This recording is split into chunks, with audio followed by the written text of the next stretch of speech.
Previous meeting में हम लोग सिस्टम ऑफ लीनियर इक्वेशन को सॉल्व करने के मेथड पढ़ रहे थे। और जो सबसे पहले मेथड हम लोगों ने प्रीवियस मीटिंग में पढ़ा था वो ये था कि मैट्रिक्स इन्वर्जन मेथड को यूज़ करते हुए सिस्टम ऑफ लीनियर इक्वेशन को सॉल्व जो है वो कैसे कर सकते हैं। उसके बाद आज जो नेक्स्ट मेथड हम लोगों ने पढ़ना है वो है क्रैमर्स रूल।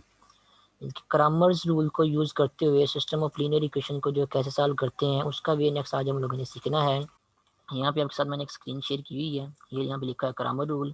क्रैमर रूल यहाँ पे system of three linear equation के केस में जो है समझाया हुआ है। अगर आपको system of three linear equation के केस में क्रैमर रूल समझ में आ जाएगा तो किसी भी सिस्टम ऑफ लीनियर इक्वेशन, चाहे उसमें दो लीनियर इक्वेशन इन्वॉल्व हो रही हो, चाहे तीन लीनियर इक्वेशन इन्वॉल्व हो रही हो, या चार लीनियर इक्वेशन इन्वॉल्व हो रही हो, उनके केस में भी आपको जो ऑटोमेटिकली क्रैमर रूल जो है समझ में आ जाएगा। फॉर एग्जाम्पल आपको ये system of three linear equation जो है वो दी गई हैं जिनको आप लोगों ने क्रैमर रूल से सॉल्व करना है। तो क्रैमर रूल्स में से जो है वो सिस्टम लीनियर इक्वेशन को सॉल्व करने का वे ये है कि सबसे पहले तो आप मैट्रिक्स इन्वर्जन मेथड की तरह ही जो है अपने सिस्टम लीनियर इक्वेशन को जो है वो मैट्रिक्स की फॉर्म में ट्रांसफॉर्म करें। यहाँ पे आपको एक मैट्रिक्स ए मिलेगा जिसको मैट्रिक्स ऑफ कोएफिशिएंट्स बोलते हैं। उसके बाद एक अननोन वाला मैट्रिक्स मिलेगा जिसको मैट्रिक्स कैपिटल एक्स का नाम देते हैं। उसके अलावा एक कांस्टेंट्स वाला मैट्रिक्स मिलता है जिसको मैट्रिक्स जो है वो बी का नाम देते हैं। ठीक है। उसके बाद क्रैमर रूल ये है, आपको कुछ फार्मूलाज मैं यहाँ पे बताऊंगा जो कि क्रैमर रूल्स के में जो है वो इन्वॉल्व होते हैं। क्रैमर रूल्स में हम जो है वो यूज़ करते हैं। तो यहाँ पे जो अननोन इन्वॉल्व हो रहे हैं x1 x2 x3, अगर आप लोगों ने इनकी वैल्यूज फाइंड करनी है तो उनके फार्मूलाज आप लोगों ने जो है वो ये वाले यूज़ करने हैं। और इन फार्मूलाज को यूज़ करना ही हमें जो है वो कहलाता है कि आप लोग जो है क्या कर रहे हैं, क्रैमर रूल्स को जो है वो यूज़ कर रहे हैं। तो x1 जो कि पहला अननोन इन्वॉल्व हो रहा है उसकी वैल्यू आप लोगों ने कैसे फाइंड करनी है, आप लोगों ने दो डिटर्मिनेंट्स को आपस में डिवाइड करना है। एक डिटर्मिनेंट आपके पास ये वाला है और दूसरा डिटर्मिनेंट आपके पास जो है वो मैट्रिक्स ए का डिटर्मिनेंट है। ठीक है। इस डिटर्मिनेंट को आप लोगों ने क्या करना है, मैट्रिक्स ए के डिटर्मिनेंट से डिवाइड करना है।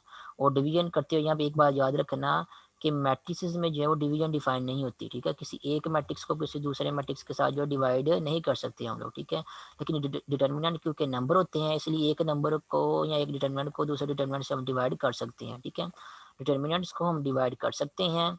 ठीक है। लेकिन मैट्रिसेस को जो है वो एक मैट्रिक्स को किसी दूसरे मैट्रिक्स के साथ जो है डिवाइड नहीं कर सकते, या किसी एक नंबर को किसी मैट्रिक्स के साथ जो है वो डिवाइड नहीं कर सकते। ठीक है। वन ओवर मैट्रिक्स ए जो है हम इस तरह नहीं लिख सकते। ठीक है। लेकिन वन ओवर डिटर्मिनेंट ऑफ ए जो है हम वो लिख सकते हैं। तो यहाँ पे जो फार्मूलाज है वो लिखे हुए हैं, x1 x2 और x3 तीनों की वैल्यूज़ के फार्मूला लिखे हुए हैं और तीनों की वैल्यूज़ के फार्मूला में डिटर्मिनेंट से इन्वॉल्व हो रहे हैं। x1 की वैल्यू में भी एक डिटर्मिनेंट जो है उसको डिवाइड किया हुआ है मैट्रिक्स ए के डिटर्मिनेंट के साथ। x2 की वैल्यू में भी एक किसी मैट्रिक्स को जो है वो किसी मैट्रिक्स के डिटर्मिनेंट को डिवाइड किया हुआ है ए के डिटर्मिनेंट के साथ। और x3 की वैल्यू में भी किसी मैट्रिक्स के डिटर्मिनेंट को डिवाइड किया हुआ है मैट्रिक्स ए के डिटर्मिनेंट के साथ। तो जितने भी अननोन इन्वॉल्व हो रहे हैं सभी के फार्मूला में आप देख सकते हैं कि डिनोमिनेटर में आपके पास क्या आ रहा है, मैट्रिक्स ए का डिटर्मिनेंट ही आ रहा है। लेकिन जो न्यूमिनेटर में डिटर्मिनेंट आ रहा है वो थोड़े से चेंज आ रहा है। यहाँ पे देख सकते हैं, यहाँ पे पहला कॉलम ये वाला बन रहा है b1 b2 b3। यहाँ पे दूसरा कॉलम आपके पास वो b1 b2 b3 बन रहा है। यहाँ पे b1 b2 b3 वो जो है वो तीसरा कॉलम बन रहा है। तो जो न्यूमिनेटर में डिटर्मिनेंट आ रहा है उसमें थोड़ी सी चेंजिंग आ रही है, एंट्रीज में चेंजिंग आ रही है। लेकिन जो डिनोमिनेटर में मैट्रिक्स आ रहा है, इस मैट्रिक्स का डिटर्मिनेंट आ रहा है वो ए की मैट्रिक्स का डिटर्मिनेंट आ रहा है। मीन्स कि ए जो मैट्रिक्स ए है, जो मैट्रिक्स ऑफ कोएफिशिएंट्स है उसका डिटर्मिनेंट आ रहा है। तो ये फार्मूलाज आप लोगों ने जो है वो याद करने हैं, याद रखना ज़्यादा मुश्किल काम नहीं है। जब भी आप लोगों ने पहले अननोन की वैल्यू या x1 की वैल्यू फाइंड आउट करनी है तो जो आपको ये तो पता है कि डिनोमिनेटर में आपके पास मैट्रिक्स ए का डिटर्मिनेंट आता है। न्यूमिनेटर में जो डिटर्मिनेंट आएगा उसका आप लोगों ने आंसर उसको उसकी एंट्रीज आप लोगों ने कैसे लिखनी है। अगर आप लोग x1 या पहले अननोन की वैल्यू फाइंड आउट कर रहे हैं तो जो पहला कॉलम होगा वो आप लोगों ने कांस्टेंट वाला कॉलम जो है उस डिटर्मिनेंट का बना लेना है। ठीक है। कांस्टेंट वाला कॉलम कौन सा, कांस्टेंट आपकी जो matrix system of linear equation में जो कांस्टेंट इन्वॉल्व हो रहे थे उनका कॉलम जो आप लोगों ने बनाना है। आप देख सकते हैं यहाँ पे कांस्टेंट कौन से इन्वॉल्व हो रहे हैं, b1 b2 और b3। तो आपकी जो सिस्टम ऑफ लीनियर इक्वेशन में जो कांस्टेंट इन्वॉल्व हो रहे हैं आप लोगों ने पहला कॉलम जो है उन कांस्टेंट वाला बना लेना है, ये वाला। और जो बाकी कॉलम हो गया आपके पास में से दूसरा कॉलम और तीसरा कॉलम, वो वाला कॉलम वाला जो है वो मैट्रिक्स ए से देख लिख लेना है। ठीक है। मैट्रिक्स ए की वैल्यू यहाँ पे लिखी हुई है, मैट्रिक्स ए की एंट्रीज ये वाली लिखी हुई है, ये वाली आप देख सकते हैं। इस मैट्रिक्स ए की एंट्रीज को देखें तो दूसरा कॉलम आपके पास बन रहा है A12 A22 A32 और तीसरा कॉलम आपके पास बन रहा है A13 A23 A33। ये जो दो कॉलम है आप लोगों ने ये वाले दो कॉलम जो है मैट्रिक्स ए को देख लिख लेने हैं। और आप लोगों ने देन क्या करना है, यहाँ पे वर्टिकल लाइंस लगा के इसको इनक्लोज कर देना, तो यहाँ के पास जो एक 3 क्रॉस 3 ऑर्डर के मैट्रिक्स का डिटरमिनेंट बन जाएगा। ठीक है, यहाँ पे उतने ही ऑर्डर का डिटरमिनेंट बनेगा न्यूमरेटर में जितनी ऑर्डर का मैट्रिक्स ए होगा आपके पास। तो हमें system of three linear equation के केस में क्योंकि क्रैमर रूल को सीख रहे हैं और हमारे पास जो मैट्रिक्स ए है वो 3 क्रॉस 3 ऑर्डर का बन रहा है, इसलिए आपके न्यूमरेटर में जो डिटरमिनेंट बनेगा वो भी 3 क्रॉस 3 ऑर्डर का मैट्रिक्स का डिटरमिनेंट ही बनेगा। ठीक है, तो ये आपके पास फार्मूला है x1 की वैल्यू का। इसी तरह सिमेट्री को यूज़ करते हुए अगर आप लोगों ने x2 की वैल्यू फाइंड करनी है या x2 का फार्मूला लिखना है क्रैमर रूल के जरिए, तो आप लोग क्या करोगे, क्योंकि दूसरे अननोन की वैल्यू फाइंड कर रहे हो तो आपके सिस्टम ऑफ लीनियर इक्वेशन में जो कांस्टेंट होंगी उनको आप लोगों ने क्या करना है, दूसरे कॉलम में लिख देना है यहाँ पे। ठीक है, यहाँ पे कम लिखा था, यहाँ पे पहले कॉलम में लिखा था जब पहले अननोन की वैल्यू जो है वो या उसका फार्मूला लिख रहे थे। जब दूसरे अननोन का फार्मूला लिख रहे हैं तो आप लोगों ने क्या करना है, कांस्टेंट वाला जो कॉलम होगा उसको आप लोगों ने दूसरे कॉलम में की जगह लिख देना है, और जो पहला और तीसरा कॉलम बच जाएगा आपका यहाँ पे डिटरमिनेंट में, उसको आप लोगों ने क्या कर देना है, उसको आप लोगों ने मैट्रिक्स ए में जो पहला और तीसरा कॉलम आ रहा है उसी पहले और तीसरे कॉलम को जो आप लोगों ने पिक करके यहाँ पे पहले और तीसरे कॉलम की जगह जो है आप लोगों ने रख देना है, और ये आपके पास जो है x2 की वैल्यू में जो डिटरमिनेंट आ रहा है न्यूमरेटर में वो वाला आपके पास डिटरमिनेंट जो है वो बन जाएगा। ठीक है, इस तरह अगर आप लोगों ने x3 का फार्मूला याद करना है तो x3 की वैल्यू क्या होगी कि क्योंकि तीसरे अननोन की वैल्यू हम लिख रहे हैं तो जो कांस्टेंट वाला मैट्रिक्स कॉलम होगा आपके पास, जो कांस्टेंट आपके पास इन्वॉल्व हो रहे होंगे सिस्टम ऑफ लीनियर इक्वेशन में, उनको आप लोगों ने क्या कर देना है, तीसरे कॉलम की जगह यहाँ पे लिख देना है, और जो बाकी दो कॉलम आपके पास बच जाएंगे उनको आप लोगों ने जो है वो मैट्रिक्स ए में जो पहले दो कॉलम बच गए लिखे हुए होंगे पहला और दूसरा कॉलम, वहां से देखते हुए आप लोगों ने पहले दो कॉलम जो है आप लोगों ने यहाँ पे लिख देने हैं। तो अगर पहले अननोन की वैल्यू लिखनी है तो कांस्टेंट वाला कॉलम पहले नंबर की जगह आ जाएगा, बाकी दो कॉलम आप लोगों ने जो है वो मैट्रिक्स ए से लिख देने हैं। अगर दूसरे अननोन की वैल्यू लिखनी है तो कांस्टेंट वाला कॉलम जो दूसरे नंबर पे आ जाएगा, और बाकी दो कॉलम जो पहला और तीसरा कॉलम है वो आप लोगों ने मैट्रिक्स ए से देख के लिख देने हैं। इसी तरह अगर तीसरे अननोन की वैल्यू लिख रहे हैं तो कांस्टेंट वाला कॉलम आप लोगों ने तीसरे कॉलम की जगह लिख देना है, और बाकी जो पहले दो कॉलम बचेंगे आप लोगों ने वो मैट्रिक्स ए से देख लिख देने हैं, और इस इन डिटरमिनेंट्स को आप लोगों ने क्या कर देना है, मैट्रिक्स ए के डिटरमिनेंट से डिवाइड कर देना है, तो आपको बारी बारी जो है x1 x2 x3 जो तीनों इन्वॉल्व हो रहे होंगे आपकी system of three linear equation में इनकी वैल्यू जो है मिल जाएंगी। ठीक है, उसी तरह अगर आपके सिस्टम ऑफ लीनियर इक्वेशन में दो अननोन इन्वॉल्व हो रहे हो, दो सिस्टम ऑफ लीनियर इक्वेशन दी गई हो, तो उनको भी जो है क्रैमर रूल से जो है सॉल्व कर सकते हैं। उनके फार्मूला जो है बिल्कुल सेम है ऐसे ही होंगे जैसे यहाँ पे लिखे हुए हैं, फर्क सिर्फ इतना है कि system of two linear equation के केस में आपके पास जो मैट्रिक्स ए होगा वो 2 + 2 ऑर्डर का बनेगा, और यहाँ पे भी आपके पास जो न्यूमरेटर में मैट्रिक्स बनेगा वो भी 2 + 2 ऑर्डर के मैट्रिक्स का डिटरमिनेंट बनेगा। कैसे बनेगा वो आप लोग इस एग्जाम्पल को सॉल्व करें आपको उसका आइडिया हो जाएगा। यहाँ पे एग्जाम्पल नंबर 2 जो है वो सॉल्व की हुई है यूजिंग क्रैमर रूल, और आपको जो सिस्टम ऑफ लीनियर इक्वेशन दी गई है आप देख सकते हैं उसमें दो ही लीनियर इक्वेशन जो है वो गिवन दी गई हैं आपको, जिनको आप लोगों ने क्रैमर रूल के जरिए जो है सॉल्व करना है। तो क्रैमर रूल का फार्मूला में हमें पता है कि x1 की वैल्यू क्रैमर रूल में क्या होती है, x1 की वैल्यू आपके पास होती है, दो डिटर्मिनेंट्स डिवाइड होते हैं, जो न्यूमरेटर में डिनोमिनेटर में डिटर्मिनेंट आता है वो आपके पास मैट्रिक्स ए का डिटर्मिनेंट होता है, और जो न्यूमरेटर में डिटरमिनेंट होता है आपके पास वो आपके पास उतने ही ऑर्डर का डिटरमिनेंट होता है जितने ऑर्डर का मैट्रिक्स ए होता है। तो यहाँ पे आपके पास जो है वो 2 + 2 ऑर्डर का मैट्रिक्स ए बनेगा, क्योंकि आपको दो सिस्टम ऑफ लीनियर इक्वेशन दी गई हैं, तो यहाँ पे न्यूमरेटर में भी आपके पास 2 + 2 ऑर्डर के मैट्रिक्स का डिटरमिनेंट ही बनेगा यहाँ पे। तो कैसे लिखना है आप लोगों ने वो डिटरमिनेंट मैंने आपको बताया। अगर पहले अननोन की वैल्यू लिख रहे हैं तो क्या करें, यहाँ पे जो कांस्टेंट इन्वॉल्व हो रहे हैं आप लोगों ने क्या करना है, इनको पहले नंबर पे लिख देना है, पहले कॉलम में लिख देना है 4 और 8। ठीक है, और जो दूसरा कॉलम बच गया यहाँ पे दूसरा कॉलम लोगों ने मैट्रिक्स ए से देख लिख देना है, तो मैट्रिक्स ए में दूसरा कॉलम कौन सा है 1 और -6, तो ये 1 और -6 आप जो है दूसरा कॉलम लिख देंगे, तो ये आपके पास जो है x1 की वैल्यू का फार्मूला बन जाएगा, जो कि आप जहाँ पे भी देख सकते हैं यहाँ पे सोल्यूशन में लिखा हुआ उन्होंने। तो ये आप लोगों को याद रखने की जरूरत नहीं है, फार्मूला आप लोग जो है सिस्टम ऑफ लीनियर इक्वेशन को देखते हुए ये वाला फार्मूला जो है लिख सकते हैं। आप चाहे तो इनको जो है वो नाम भी दे सकते हैं, जो ऊपर वाला डिटरमिनेंट है इसको हम जो है वो अगर d1 का नाम दे दें तो ये आपके पास फार्मूला बन जाएगा x1 = है d1 डिवाइडेड बाय ए का डिटर्मिनेंट। ए का डिटर्मिनेंट आप अलग से फाइंड कर लें, और ये जो D1 है जिसको जो कि हम लोगों ने इस डिटर्मिनेंट को नाम दिया है इसका डिटर्मिनेंट अलग से फाइंड आउट करें। दोनों को फाइंड आउट करने के बाद उनकी वैल्यू जो है यहाँ पे पुट करें, और पुट करने के बाद डिवीजन करें, इन दी एंड आपको जो है x1 की वैल्यू जो है ये वाली मिल जाएगी। ठीक है, जैसा कि यहाँ पे किया हुआ है x1 वैल्यू किया है, इस डिटर्मिनेंट को मैट्रिक्स ए के डिटर्मिनेंट से जो है डिवाइड किया हुआ है। मैट्रिक्स ए कौन सा है, जो कि कोएफिशिएंट को लेके बना था हमारे पास यहाँ पे, और मैट्रिक्स ए का डिटरमिनेंट भी यहाँ पे फाइंड आउट किया है, वो आपके पास आ रहा है -45। तो -45 आपका डिनोमिनेटर में आएगा, और जो ऊपर वाला डिटरमिनेंट है उसका डिटरमिनेंट जो है वो न्यूमरेटर में आएगा। दोनों की डिवीजन करेंगे तो आपको आंसर में मिल जाएगा 32/45। ये आपके पास किसकी वैल्यू होगी, आपके पास x1 की वैल्यू होगी। इसी तरह अगर आप लोगों ने x2 की वैल्यू फाइंड आउट करनी है तो उसका फार्मूला जो आप लिख देंगे यहाँ पे x2 = D2 divided by A का डिटर्मिनेंट। ए तो आपको पता है, उसका डिटर्मिनेंट भी आप लोगों ने फाइंड आउट कर लेंगे एक बार पहले स्टार्ट में ही, क्वेश्चन के स्टार्ट में ही। और D2 आपके पास क्या है, D2 आपको पता है आप लोगों ने कैसे लिखना है, ठीक है। दूसरे अननोन की वैल्यू लिख रहे हैं, D2 आपके पास डिटर्मिनेंट है, तो दूसरे अननोन की वैल्यू लिख रहे हैं, तो आप लोगों ने जो ये जो कांस्टेंट वाला कॉलम है, इसको क्या करना है आप लोगों ने, इसको दूसरे नंबर पे लिख देना है, दूसरे कॉलम की जगह लिख देना है 4 और 8।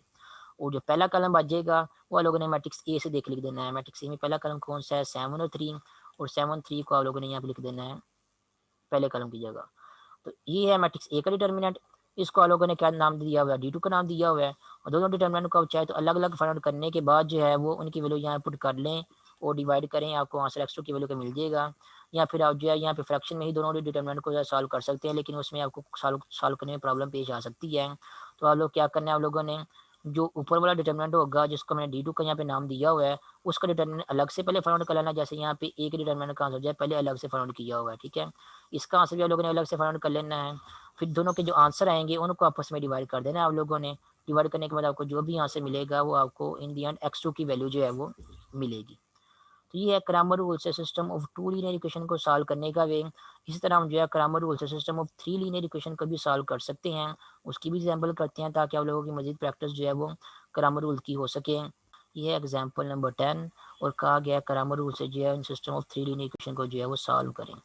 अब अगेन, चाहे system of linear 2 linear equation आपको दी गई हो, चाहे 3 लीनियर इक्वेशन दी गई हो, चाहे 4 लीनियर इक्वेशन दी गई हो, आप लोगों के क्रैमर रूल का वे जो है हमेशा सेम ही रहेगा। फार्मूलाज जो मैंने आपको बताया है किस पैटर्न से आप लोगों ने फार्मूला जो है वो बनाने हैं, खुद ही यहाँ फार्मूलाज लिखने हैं, वो भी आपको बता दिया मैंने, कांस्टेंट्स को यूज़ करते हुए, मैट्रिक्स ए की एंट्रीज को यूज़ करते हुए। तो फार्मूलाज आप लोगों को याद रखने की जरूरत नहीं है। जैसे आप लोगों ने जो है वो फार्मूला में जो सिमेट्री आ रही होगी उसको ज़हन में रखना है कि किस तरह आप लोगों ने x1 की वैल्यू लिखनी है, किस तरह x2 एंड सो ऑन जितने भी अननोन इन्वॉल्व हो रहे हैं उनकी वैल्यू लिखनी है, ठीक है। तो ये आपको सिस्टम ऑफ 3 लीनियर इक्वेशन दी गई हैं। सबसे पहले क्या करेंगे, आपको जो भी सिस्टम ऑफ लीनियर इक्वेशन दी गई हैं उनको मैट्रिसेस की फॉर्म में जो है ट्रांसफॉर्म करेंगे, ताकि आपको पता चल जाए कि मैट्रिक्स ए कौन सा है, मैट्रिक्स कैपिटल एक्स कौन सा है, और मैट्रिक्स बी जो कि कांस्टेंट वाला मैट्रिक्स होता है वो कौन सा है, ठीक है। उसके बाद नेक्स्ट क्रैमर रूल यूज़ करना है। क्रैमर रूल का आपको पता है, अगर x1 की वैल्यू फाइंड करनी है तो उसका फार्मूला क्या होगा, x1 की वैल्यू का फार्मूला होगा आपके पास x1 is equal to D1 divided by A का डिटर्मिनेंट। और D1 क्या होगा आपके पास, A1 ए के डिटर्मिनेंट का आंसर तो आपको पता है, मैट्रिक्स ए आपके पास यहाँ बन गया, उसका डिटर्मिनेंट का आंसर भी आप फाइंड करके यहाँ पे पुट कर देंगे। ए का डिटर्मिनेंट तो आपको पता है वो कौन सा होगा। D1 क्या होगा, D1 भी आपके पास एक डिटर्मिनेंट होगा न्यूमेटर में, और उतने ही ऑर्डर के मैट्रिक्स का डिटर्मिनेंट होगा जितने ऑर्डर का मैट्रिक्स ए होगा, ठीक है। और D1 की वैल्यू कैसे पुट करनी है, क्योंकि हम पहला अननोन फाइंड कर रहे हैं या D1 फाइंड कर रहे हैं, तो ये जो कांस्टेंट वाला कॉलम होगा ये वाला 3 1 2, इसको पहले कॉलम की जगह लिख देंगे 3 1 2। अब ए आपके पास कितने ऑर्डर का मैट्रिक्स है, 3 क्लास ऑर्डर का मैट्रिक्स है, तो न्यूमेरेटर में जो डिटरमिनेंट आ रहा है ये भी 3 क्लास ऑर्डर के मैट्रिक्स का डिटरमिनेंट होगा। मीन्स आपके पास 2 कॉलम और जो है यहाँ पे आएंगे। वो जो बाकी 2 कॉलम होंगे वो आप लोगों ने मैट्रिक्स ए से देख लिख दे देने हैं। तो मैट्रिक्स ए के बाकी 2 कॉलम कौन से हैं, ये वाले 2 -2 और +1, 2 -2 और +1, ये दूसरा कॉलम यहाँ पे आ जाएगा। और ये वाला तीसरा कॉलम है 1 -2 और -3, 1 -2 और -3 यहाँ पे आ जाएगा, ठीक है। तो ये आपके पास क्या x1 की वैल्यू का फार्मूला हो जाएगा, जिसमें एक डिटरमिनेंट भी इन्वॉल्व हो रहा है, और ये जो न्यूमरेटर में डिटरमिनेंट आ रहा है जिसको D1 का नाम दिया था, इसका डिटरमिनेंट भी इन्वॉल्व हो रहा है। तो अब आप लोगों ने क्या करना है, इन दोनों डिटरमिनेंट के आप लोगों ने अलग अलग आंसर निकाल लेने हैं। अलग अलग आंसर निकालने के बाद फिर उनकी वैल्यू जो है इस फार्मूले पुट कर देनी है, ताकि आपकी कैलकुलेशन जो है थोड़ी सी आसान हो। तो ए का डिटरमिनेंट क्योंकि हर अननोन की वैल्यू में यूज होता है डिनोमिनेटर में, x1 की वैल्यू में भी, x2 की वैल्यू में भी, x3 की वैल्यू में भी। तो सबसे पहले तो आप लोगों ने क्या करना है, ए का डिटरमिनेंट जो है फाइंड आउट कर लेना है, ताकि बाकी जो अननोन की फार्मूलाज हैं x2 और x3 के, उनमें भी एक डिटरमिनेंट की वैल्यू आप जो है इजीली पुट कर सकें। उसके बाद ये जो D1 है आपके पास, जो न्यूमरेटर में डिटरमिनेंट आ रहा है, इसका भी आंसर आप लोगों ने जो है अलग से सॉल्व करके फाइंड आउट कर लेना है, ताकि आपकी कैलकुलेशन जो है वो थोड़ी सी आसान हो सके।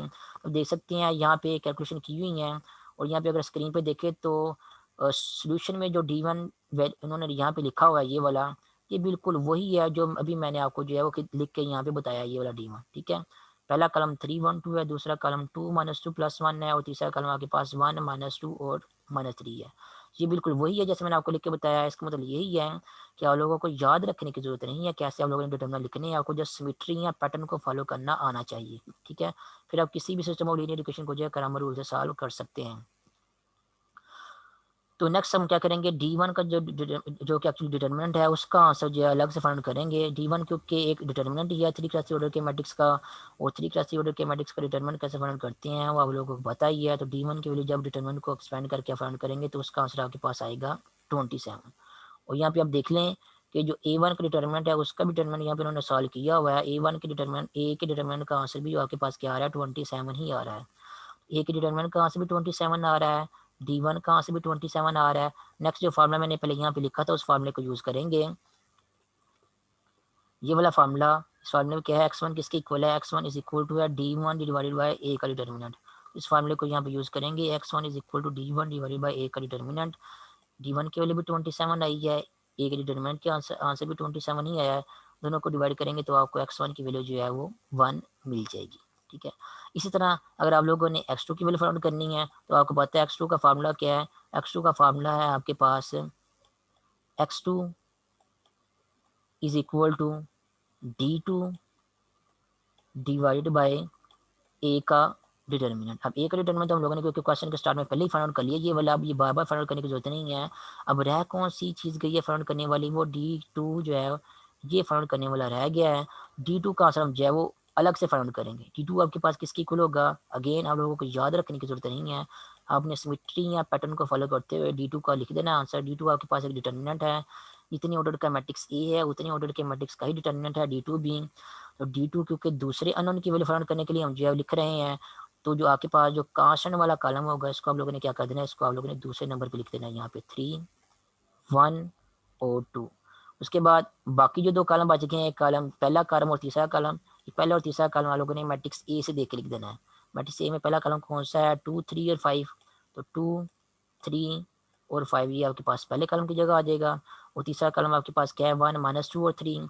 तो 1, -2 और -3 ये जो है आपके पास तीसरे कॉलम की जगह आ जाएगा। और ये आपके पास D2 की वैल्यू, इसको आप अलग से सॉल्व करेंगे। और उसके बाद ये जो आपके पास फार्मूला लिखा है यहाँ पे x2 की वैल्यू का ये वाला फार्मूला, इस फार्मूले में इनकी वैल्यूज पुट करने के बाद आपको D2 की वैल्यू जो मिल जाएगी। जैसा कि आप लोग यहाँ पे सोल्यूशन में भी देख सकते हैं कि यहाँ पे उन्होंने D2 की वैल्यू जो अलग से फाउंड की हुई है। और D2 अगर आप कंपेयर करके देख लें जो मैंने लिखा है, दोनों को देख लें तो दोनों क्या है, एग्जैक्टली सेम ही है। पहला कॉलम 2, 3 और -5 है, दूसरा कॉलम 3, 1 और 2 है, और तीसरा कॉलम क्या है, 1, -2 और -3। यहाँ पे तीसरा कॉलम 1, -2 और -3 ही है। देख लें, कोई ज़बानी याद करने की जरूरत नहीं पड़ी, just system of linear equation या मैट्रिसेस को देखते हुए आप लोगों ने जो है वो D1, D2 और D3 की वैल्यू जो है खुद से लिख लेनी है। यहाँ पे D2 का आंसर जो अलग से फाइंड किया हुआ है, D2 का आंसर यहाँ पे उन्होंने जो फाइंड किया है वो है 0। ठीक है। इसका मतलब ये है कि जब हम D2 की वैल्यू पुट करेंगे अपने फार्मूले में, D2 डिवाइडेड बाई ए का डिटर्मिनेंट, जब D2 की वैल्यू हम 0 पुट करेंगे तो 0 डिवाइडेड बाई 27 आपको x2 की वैल्यू जो क्या मिल जाएगी, वो 0 मिल जाएगी। अब इसी तरह x3 की वैल्यू अगर फाइंड करनी है तो x3 का फार्मूला है आपके पास, x3 is equal to D3 divided by A का डिटर्मिनेंट। ए का डिटर्मिनेंट हमें पता है क्या है, D3 की वैल्यू फाइंड करनी है। D3 की वैल्यू का आप कैसे लिखेंगे, जो कांस्टेंट वाला कॉलम होगा उसको आप तीसरे नंबर पे लिख देंगे, 3, 1 और 2 को। और जो बाकी दो कॉलम होंगे वो लोगों ने मैट्रिक्स ए में जो पहले और दूसरे कॉलम आ रहे हैं उनको देख के आप लोगों ने D3 के जो है पहले और दूसरे कॉलम जो है वो लिख लेने हैं। तो ये आपके पास D3 बन जाएगा। इस D3 के डिटर्मिनेंट को ओपन करके सॉल्व करेंगे तो आपको यहाँ पे इस D3 का आंसर भी 27 ही मिलेगा। ठीक है। तो D3 का आंसर जब आपको 27 मिलेगा तो अगेन आप ये वाला फार्मूला यूज़ करते हुए x3 की वैल्यू भी जो है फाइंड आउट कर सकते हैं। तो x3 की वैल्यू आपको जो है 1 मिलेगी। तो ये ओवरऑल जब आप लोगों ने सिस्टम ऑफ लीनियर इक्वेशन को यूजिंग क्रामर रूल सॉल्व किया तो आपको x1 की वैल्यू 1, x2 की वैल्यू 0 और x3 की वैल्यू जो है वो अगेन +1 जो मिल गई है। लेकिन याद रखना यहाँ पे एक कंडीशन यहाँ पे बुक में मेंशन नहीं की हुई कि आप लोग मैट्रिक्स इन्वर्जन मेथड और क्रामर रूल जो है तभी यूज़ कर सकते हैं जब आपके पास ये जो मैट्रिक्स ए बनता है, ये वाला जो कि कोएफिशिएंट को यूज़ करके बनता है ये वाला मैट्रिक्स, इस मैट्रिक्स ए का डिटर्मिनेंट जो है वो नॉट इक्वल टू 0 हो, तभी आप जो है मैट्रिक्स इन्वर्जन मेथड और क्रामर रूल को जो है वो यूज़ कर सकते हैं। अदरवाइज ये वाले मेथड जो है नहीं लगते। क्यों नहीं लगते, अगर आपका जो मैट्रिक्स ए है अगर उसका डिटर्मिनेंट इक्वल टू 0 होगा तो जब आपको फिर ए इनवर्स भी नहीं मिलेगा, क्योंकि ए इनवर्स उसी मैट्रिक्स को मिलता है जिसका डिटर्मिनेंट नॉट इक्वल टू 0 होता है। तो अगर तो मैट्रिक्स ए का डिटर्मिनेंट जो है वो आपके पास इक्वल टू 0 आ गया, इसका मतलब आपको मैट्रिक्स ए का इनवर्स नहीं मिलेगा। अगर आपको ए का इनवर्स नहीं मिलेगा तो आपको आप जो है इस मेथड को यूज़ करते हुए, मैट्रिक्स इन्वर्जन मेथड को यूज़ करते हुए इन सिस्टम ऑफ लीनियर इक्वेशन को सॉल्व भी नहीं कर सकेंगे, ठीक है। इसी तरह क्रैमर रूल में भी सेम ही केस है। क्रैमर रूल में भी देखें तो क्रैमर रूल का जो आप आप जो फार्मूलाज लगाते हैं, अगर आप उन फार्मूलाज को देखें तो फार्मूलाज में भी आपकी जो x1 x2 x3 है, उनमें डिनोमिनेटर में क्या आ रहा है, ए का डिटर्मिनेंट ही आ रहा है, ठीक है। तो अगर ए का डिटर्मिनेंट अगर आपके पास 0 हो गया तो आपके पास आंसर जो है वो क्या क्या मिल जाएगा, फिर अनडिफाइंड हो जाएगा, मीन्स कि आंसर जो है आपको नहीं मिलेगा उस केस में। तो अगर ए का डिटर्मिनेंट इक्वल टू 0 है तो क्रैमर्स रूल और मैट्रिक्स इन्वर्जन मेथड ये दोनों जो है वो फेल हो जाते हैं। फिर इन मेथड्स को यूज़ करते हम सिस्टम ऑफ लीनियर इक्वेशन को जो है सॉल्व नहीं कर सकते। हम सिर्फ उन्हीं सिस्टम ऑफ लीनियर इक्वेशन को by using matrix inversion method and Cramer's rule solve कर सकते हैं जिन सिस्टम ऑफ लीनियर इक्वेशन के केस में जो मैट्रिक्स ए है उसका डिटर्मिनेंट क्या हो, नॉट इक्वल टू 0 हो, ठीक है। तो अब चलते हैं नेक्स्ट एक्सरसाइज की तरफ। एक्सरसाइज जो है 5.3, उसका पहला क्वेश्चन है find determinant of following matrices. तो डिटर्मिनेंट आप लोगों को मैंने इवेलुएट करने वो सिखाए हुए हैं, और मैट्रिक्स इन्वर्जन मेथड और क्रैमर रूल में भी डिटर्मिनेंट जो इन्वॉल्व हो रहे हैं काफ़ी। तो ये आप लोग चाहे ना भी करें तो कोई मसला नहीं है, आप लोग जो है वो डिटर्मिनेंट जो है फाइंड आउट कर सकते हैं किसी भी स्क्वायर मैट्रिक्स का। उसके बाद नेक्स्ट सेकंड क्वेश्चन है find inverses of the following matrices. तो 2x2 के जितनी मैट्रिसेस हैं यहाँ पे उनके इनवर्सिस तो फाइंड आउट करना आसान है, क्योंकि आप उनके आप एडजॉइंट जो इजीली फाइंड आउट कर सकते हैं। तो 3x3 ऑर्डर के दो मैट्रिक्स यहाँ पे दिए हुए हैं, तो इनमें से किसी भी एक मैट्रिक्स का जो है वो इनवर्स जो है फाइंड आउट कर लेना प्रैक्टिस के लिए, तो वो भी काफ़ी है। उसके अलावा नेक्स्ट यहाँ पे अगर आप देखें तो ब्रैकेट में लिखा हुआ है क्वेश्चन में इफ एग्जिस्ट। इफ एग्जिस्ट का मतलब यही है कि अगर एग्जिस्ट करता हो, क्योंकि हर मैट्रिक्स का स्क्वायर मैट्रिक्स का मल्टीप्लिकेटिव इनवर्स एग्जिस्ट नहीं करता। जिन मैट्रिक्स का डिटर्मिनेंट नॉट इक्वल टू 0 उनका मल्टीप्लिकेटिव इनवर्स एग्जिस्ट करता है। उसके बाद क्रैमर रूल की बात की जाए तो क्रैमर रूल्स के केस में भी आपके पास यहाँ पे 6 क्वेश्चन आपको नजर आ रहे हैं 11 से 16 तक। तो यहाँ भी आप लोगों ने जो है फिलहाल प्रैक्टिस के लिए 2 क्वेश्चन जो है लाजमी एटलीस्ट करने हैं। एक क्वेश्चन जो है आप लोग क्वेश्चन नंबर 12 कर लें, दूसरा क्वेश्चन नंबर 14 कर लें। तो ये 2 क्वेश्चन आप लोगों ने यूजिंग क्रैमर रूल जो है वो सॉल्व करने हैं, ताकि आप लोगों की प्रैक्टिस जो है वो हो सके क्वेश्चन की। लेकिन अगर आपको लगता है कि आप लोगों की प्रैक्टिस जो है अभी में कुछ कमी है, या आप लोगों को कुछ डाउट लग रहा है सॉल्व करने में, या कुछ प्रॉब्लम पेश आ रही है, तो जो बाकी क्वेश्चन फिलहाल मैंने आप लोगों को अभी फिलहाल नहीं दिए करने के लिए, आप लोग खुद भी जो है अपनी मर्जी से उन क्वेश्चन की प्रैक्टिस जो है कर सकते हैं, ताकि आप लोगों को जो है क्वेश्चन की ज़्यादा से ज़्यादा जो है समझ आ सके, ठीक है। तो अभी के लेक्चर के लिए इतना ही काफ़ी है, बाकी फिर नेक्स्ट मीटिंग में करते हैं।